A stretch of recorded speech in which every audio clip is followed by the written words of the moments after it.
In the name of God, the most gracious, the most merciful. Again, wearing sunglasses because of the glare. Eventually, I will take them off. Welcome back to another session of Finding God. We are on our second section of Surah Hud, named after the great prophet of the Adites.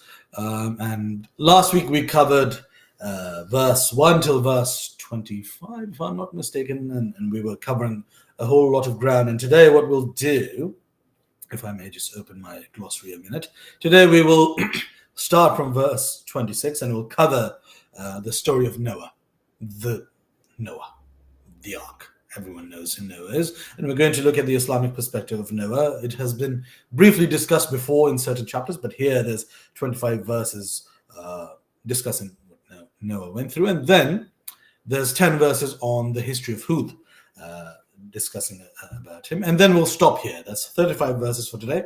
For next week, we will continue with more stories because this chapter is the beginning, which we discussed last week about infidels, warners, God the creator, preserver, how they were criticizing Muhammad, or you forged the Quran and so forth. So that was the opening. And then there's stories. So Noah and Hud we will cover today. Then Salih, Abraham, and Lot, and maybe Shoaib, if we could. I think we could manage all of that. 4 stories will be done next week, and then the last week, or maybe Shoaib will mix in with. Sure. And then the last week is Moses. Of course, Moses gets his special time, and then it's just a wrap up. So today we'll be talking about the stories of Noah and Hud, and see what lessons we can pull out from them. So let's see, where did we finish last time? I think we finished here, right? It was verse 24. Yes, exactly. So today it should be the verse after it. All right, I'll try to balance out the glare like this. So what was being discussed last time? So I'll start with the top of the page. Those who believe in Islam, oneness of God, do righteous deeds, humble themselves, will be dwellers of paradise. The likeness of the two parties is as blind and the deaf and the seeing and the hearer are equal. Okay, nice, interesting. So it was about the believers and the disbelievers, and it was that dynamic that was happening in this section. I think that's where I stopped, right? And then we could just continue after that. Okay, so we can start from here. All right, I'm here. In the name of God, the most gracious, the most merciful. And indeed, we sent Noah to his people, and he said, I have come to you as a plain warner. I'm interested in this term, warner, because in English, that's the term. In Urdu, what would we say as I'm giving you a warning? मैं तुम्हें आगाह करने आया हूँ. In Hindi, it's also different, and it's different. It's warning is like awareness, okay, but warning is normally ontologically related to caution. You don't give a warning about, oh, be careful, it's going to be a lot of fun. Warnings are about, don't smoke, it could damage your liver, it could kill you. Don't drink alcohol, it could damage your liver. Sorry, yeah, those are lungs. Warnings are typically about behaviors that could lead to a negative outcome. So that's why the term warner is used, and not I'm someone to make you aware, or I'm someone to teach or educate, because educate has a whole different responsibility. Of course, if somebody is giving you a warning, perhaps they have some information which they can teach you. So in essence, they're also educating you. But time and time again, Muhammad, peace be upon him, and all the other great men who have been mentioned in this book so far have all identified themselves as warners, somebody who has brought a warning with them. So I find that word very interesting. I have come to you as a plain warner.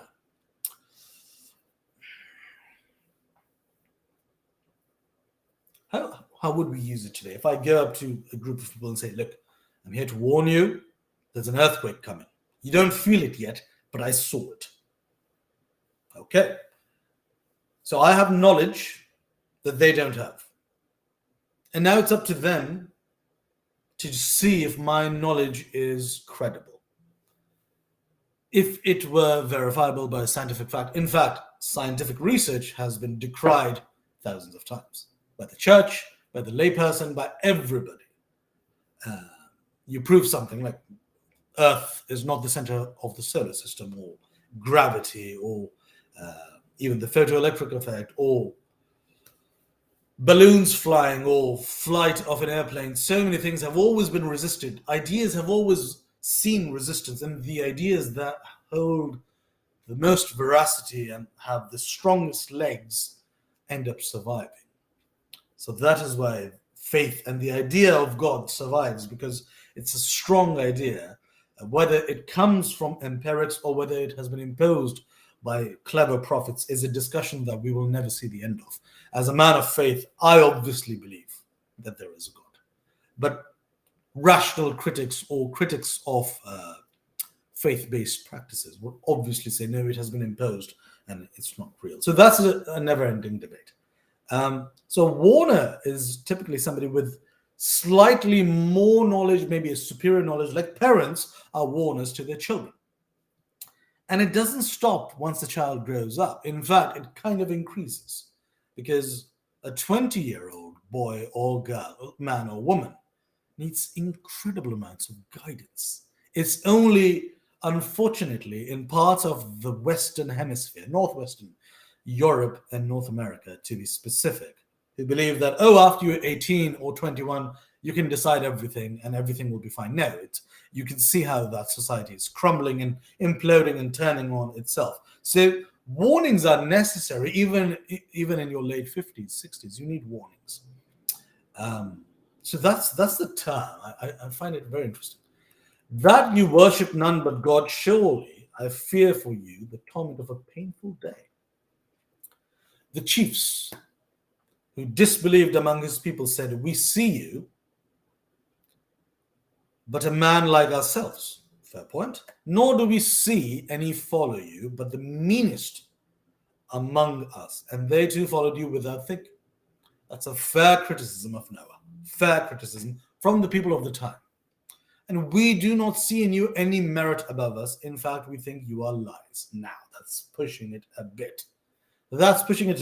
I understand the response. See, the purpose of me doing this whole series is not to blindly align myself with all the prophets. Otherwise, there's no point of doing this. We are doing a rational exercise. So I have to see the other side's point of view. It is right of them to criticize this new idea.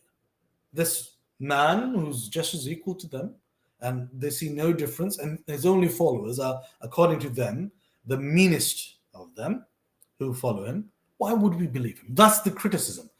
Today, this cynicism or skepticism would be called maturity, rationality,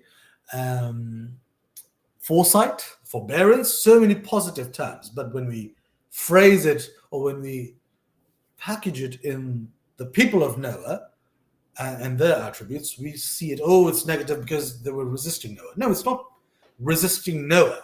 It's resisting a new idea. It's a clash of ideas. That's the point I'm trying to make. Then Noah responds. He said, "O my people, tell me, if I have clear proof from my Lord, and a mercy, prophethood, has come to me from him, but that mercy has been obscured from your sight. Shall we compel you to accept it when you have strong hatred for it?" Interesting. Right. So if you can't see that I'm a prophet, but I am, shall we force you even though you hate it? Interesting. That's an interesting play on logic. I don't know if I would have used that tactic. That's an interesting approach. So what he's basically saying here in verse 28 is that I have clear proof from my Lord, and I'm a prophet. But if you can't see that, shall I force you to agree with me because I want what's best for you? That's interesting. A warner would certainly say that. That's what parents say. That's what teachers say. That's what you say if you want to stop somebody from smoking, from drinking excessively, from many harmful practices. You would say, "Well, look, I know my science. I know my evidence. But if you can't see them, shall I force you?" Parents force children all the time. Don't touch that flame. If the child does it again, they pull the child's hand away. It's an interesting approach. I don't know how that would go down today. That's interesting. That logic is interesting. But maybe it's designed to make the other person think, well, okay, well, no, I don't want to be forced. So shall I engage him in dialogue? Or shall I trust him? And oh, my people, I ask if you know wealth for it. My reward is from none but God. I am not going to drive away those who have believed. Surely they are going to meet their Lord, but I see that you are a people that are ignorant. All right. Fair enough. Fair enough. That's perfectly fine. Noah can certainly say that to his people. If he's unhappy with their response, that's perfectly fine. And oh, my people, who will help me against God if I drove them away? Will you not then give it thought? Who will help me against God if I drove them away? Will you not then give a thought? Against God? I don't know if that's the correct term. Who will help me against Allah if I drove them away? Should be with reference to or with regards to. I'd like to see the Arabic for it. Oh, yeah.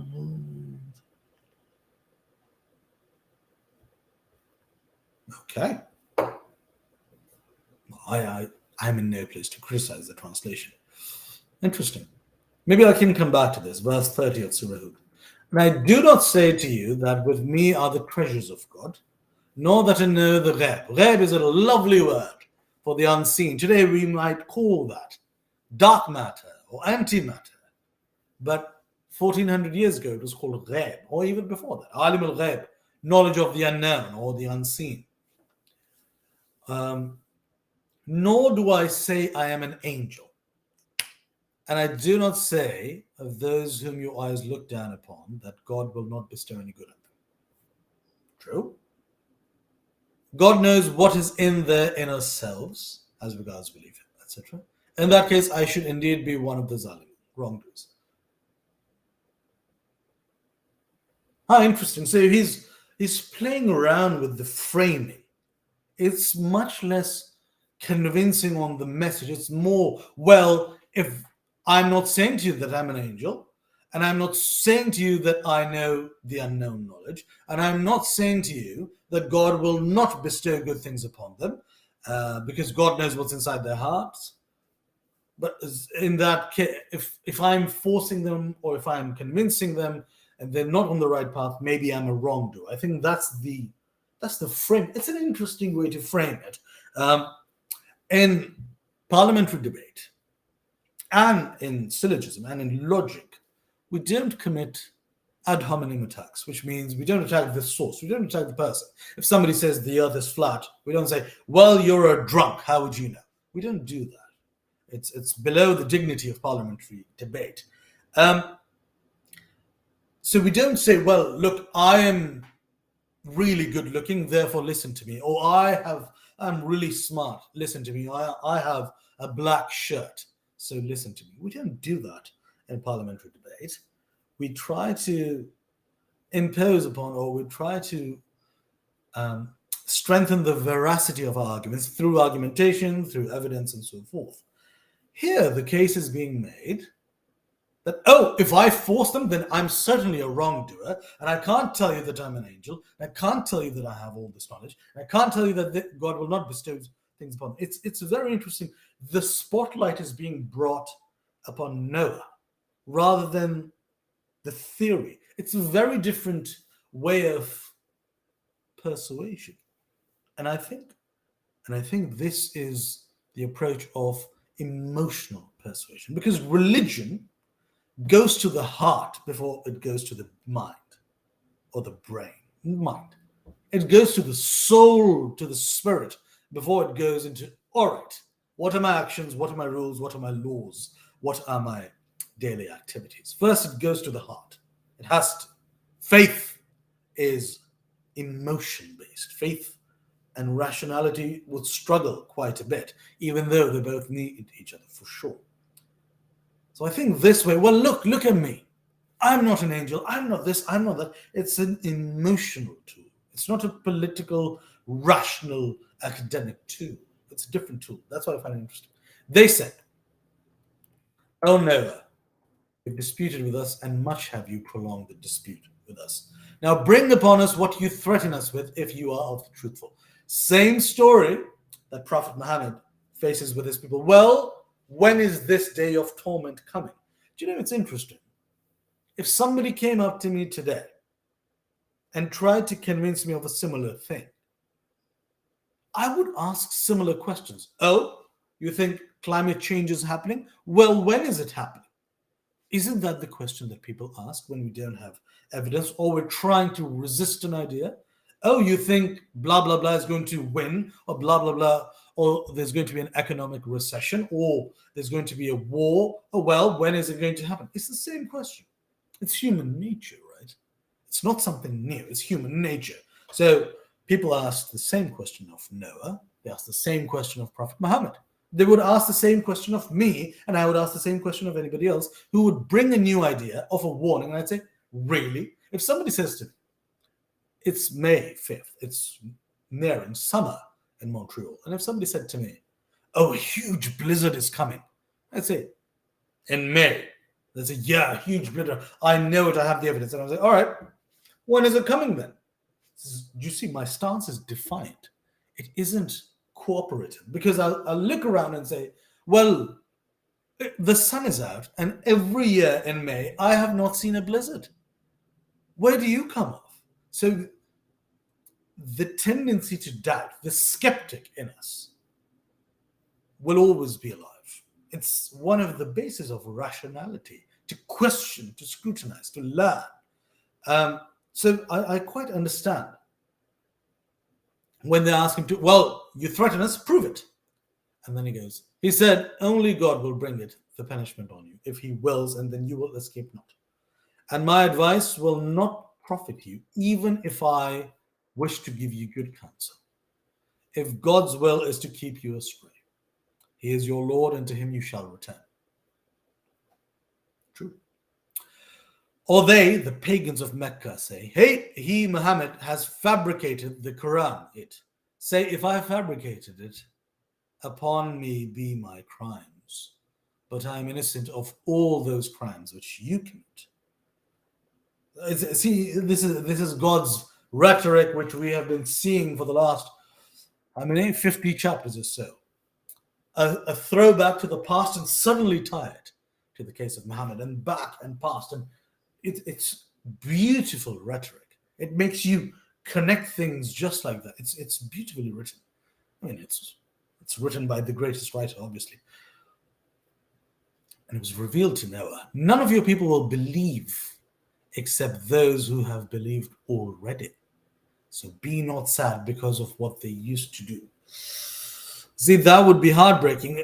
What if it's your wife, your children, your parents, and God says, well, they're not going to believe and it won't change for them? What would you do? Wouldn't it break your heart? I'm sure it broke his heart. And construct the ship under our eyes and with our revelation, and call not upon me on behalf of those who did wrong, they're surely to be drowned.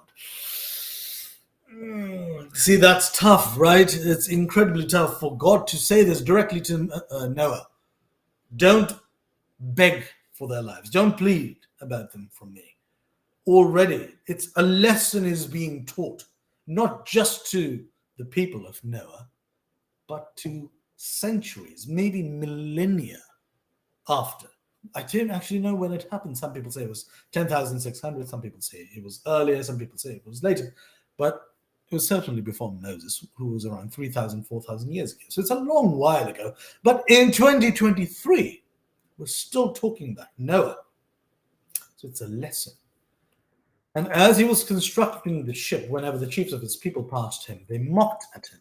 He said, if you mock at us, so do we mock at you likewise for your mocking. Okay. And you will know who it is on whom will come a torment that will cover him with disgrace, and on whom will fall a lasting torment. It's a back and forth. It's like I'm rubber and you're glue. The mature edition, of course. In Urdu we say "Jo kehta hai wahi hota hai." It's just like when they mocked him, he mocked them back and said, "Well, a torment is coming. Let's see who survives that." So it was till when our command came and the oven gushed forth water like fountains from the earth.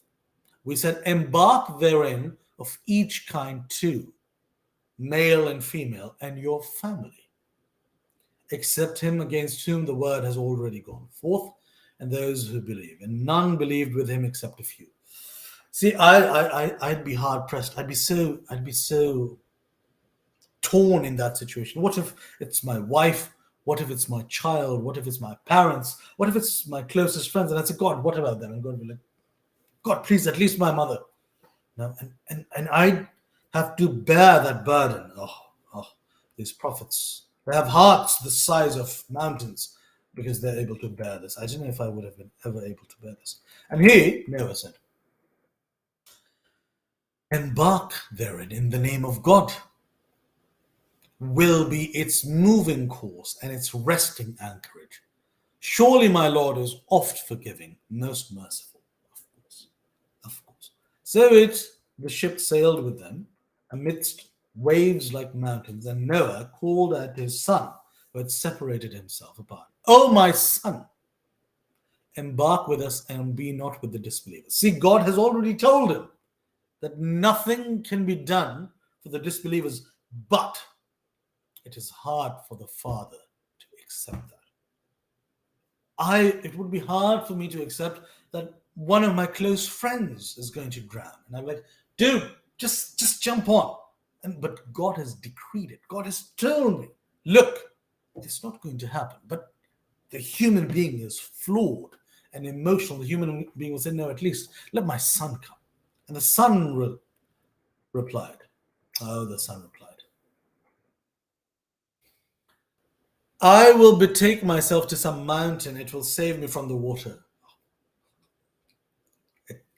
Noah said, "This day there is no savior from the decree of God, except him on whom he has mercy. And waves came in between them, so he, the son, was among the drowned." That must have been incredibly sad. I want to see what this. No, Caliph is appointed but has to go. Okay. The footnote doesn't add to the story. That must have been incredibly sad. Imagine you see your son and say, "Son, my son, come upon the ship." And the son's like, "No, no, no. This mountain's going to protect me."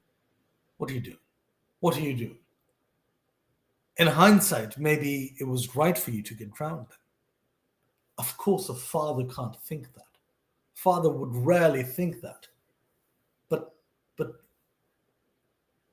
through posterity, we can see, well, I gave you my hand and you didn't take it. And it was said, "O earth, swallow up your water, and O sky, withhold your rain." Oh, only God can speak like this. The Arabic, I'll explain it later. But it's so amazing because he has made all of them. You can say, "Oh, earth, you swallow up the water. Sky, stop raining." It's so incredible. The authority is so incredible. And the water was made to subside, and the decree of God was fulfilled. The destruction of the people of Noah was the decree. And the ship, rested on Mount Judl, and it was set away with the people who are Zalimun. Now, there's some discussion about the mountain. Some say Judl, some say Ararat. Who cares? I don't care which mountain it was. And you say, "Well, that doesn't look like it." Take the story as it is. Take it as a fable. Take it as a parable. Take it as historical fact. Take it as whatever you want. I'm not going to sit here and prove, "Well, that scientist proved." No. That's not the point.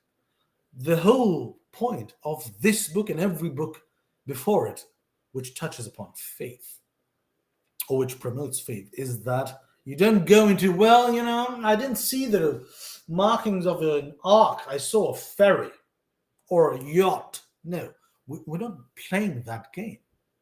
It's not the game of measuring clinically. That's not the game we're playing. See the larger picture. See the forest for the trees. Understand the painting, not the paint. If I could make the analogy correctly. And Noah called upon his Lord and said, "O my Lord, verily my son is of my family, and certainly your promise is true, and you are the most just of the judges." He said, "O Noah, surely he is not of your family. Verily his work is unrighteous, so ask not of me that of which you have no knowledge. I admonish you lest you should be one of the ignorant." Wow. Wow. Isn't that incredible? Wow. I want to repeat God's words. He said, "O Noah, surely he is not of your family. Verily his work is unrighteous. So ask not of me that of which you have no knowledge. I admonish you lest you should be one of the ignorant." God, I love how he speaks.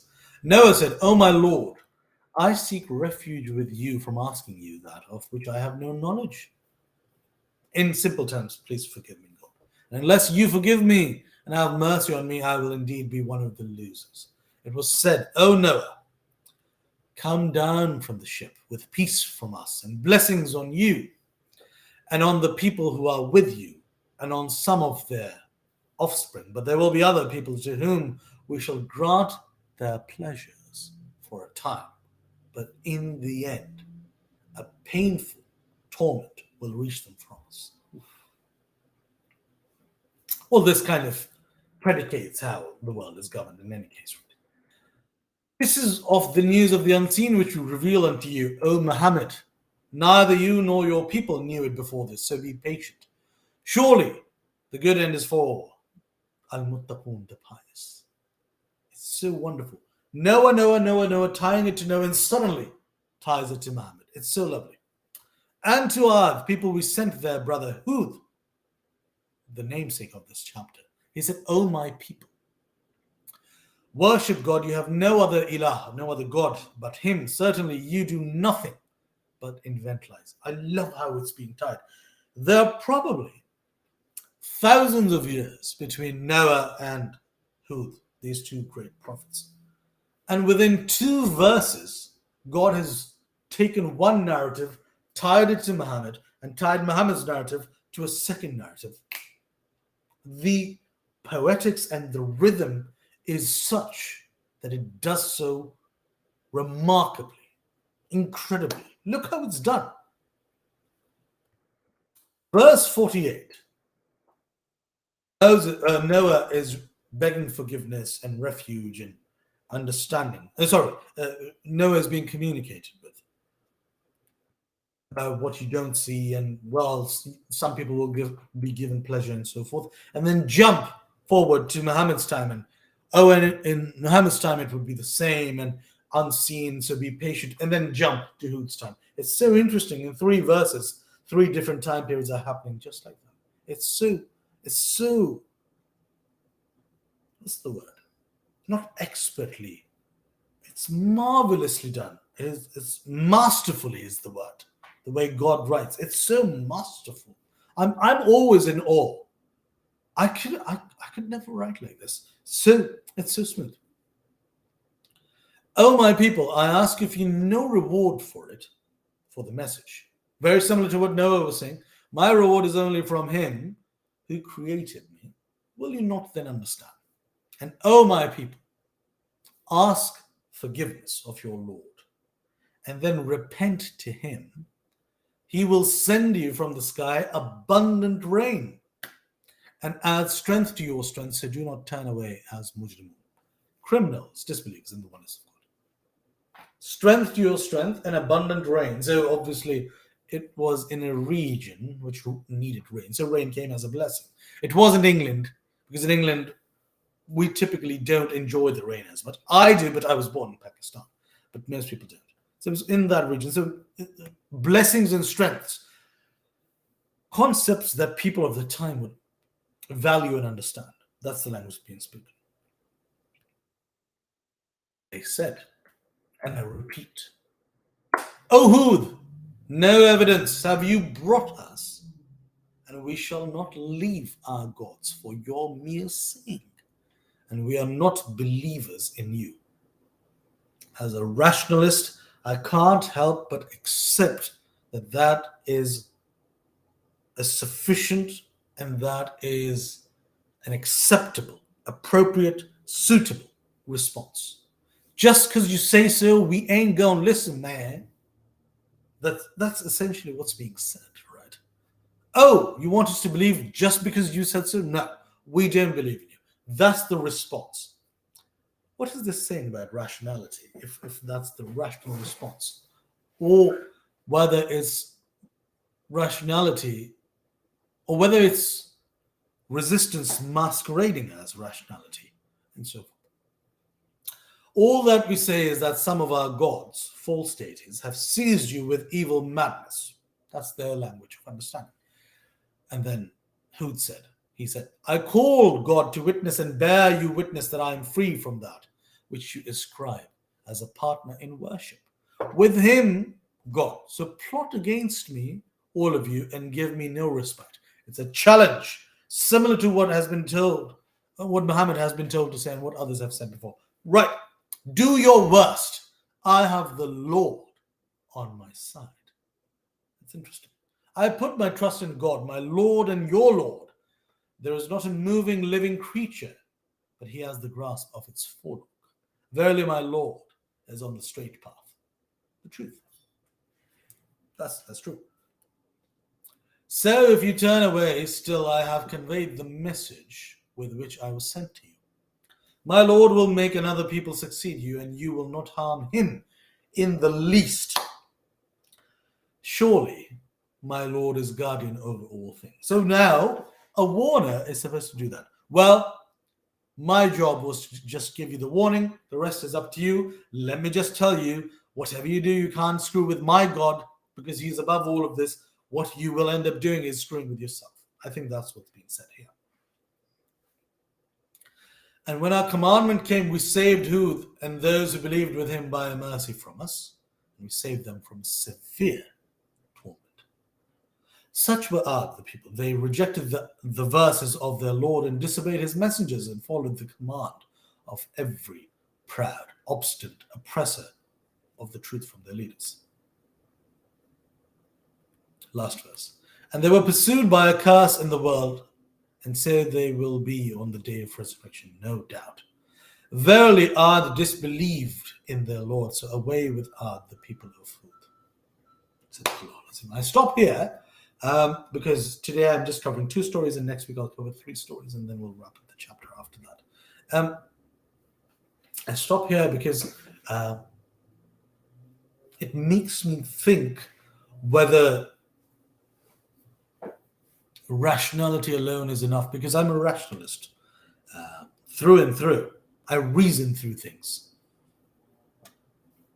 I hope we could all come and reason together, as the great Don Corleone says, when he meets with the five families to negotiate with Tartaglia. I wonder if rationality is enough, because clearly the response of the critics is a rational response, but maybe it is steeped in reluctance, in obstinance, in ego, in pride, in arrogance, in so many other things. But let's try to imagine a purely rational entity like a robot or an AI. No, but AI is subject to a lot of biases which humans carry. Let's say a robot. And I go to them and present them with a new idea. The rational response has to be, okay, why are you saying that? Well, I've seen this. Right. Okay. Where did you see it? Right. Okay. well, we have this other set of belief. Why do you think that is wrong? No, I'm taking your point, but why do you think this current belief is wrong?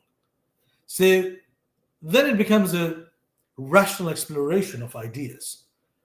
That wasn't really happening here. So the cynics or the skeptics or the people's response was similar to initial responses were similar to the rationalist response, but they're not actually rational because they're steeped out of pride, ego, comfort, um, attachment to history, and so forth. So that's why, because the rationalist wouldn't say, "Well, no, show me something first." The rationalist would start off with a because science is the scientific method is always open. So okay, what is your hypothesis? Right. Why is this hypothesis wrong? So you make your case that this one is wrong, and I have a new one, and then the scientist would say, right, well, we need to do some falsifiability tests. So let's test it. And at the falsifiability test, Noah or Moses or Muhammad would say, well, the people of Jesus, the people of Moses, the people of Shoaib, the people of Lot, the people of Abraham, the people of Jacob, the people of Joseph, the people of Noah, the people of Adam, so and so forth, are examples of the same thing happening again. This is falsifiability. Every time somebody comes and brings the same message, and when they die off and people go astray, they erect a pantheon. So that's a long durée falsifiability test.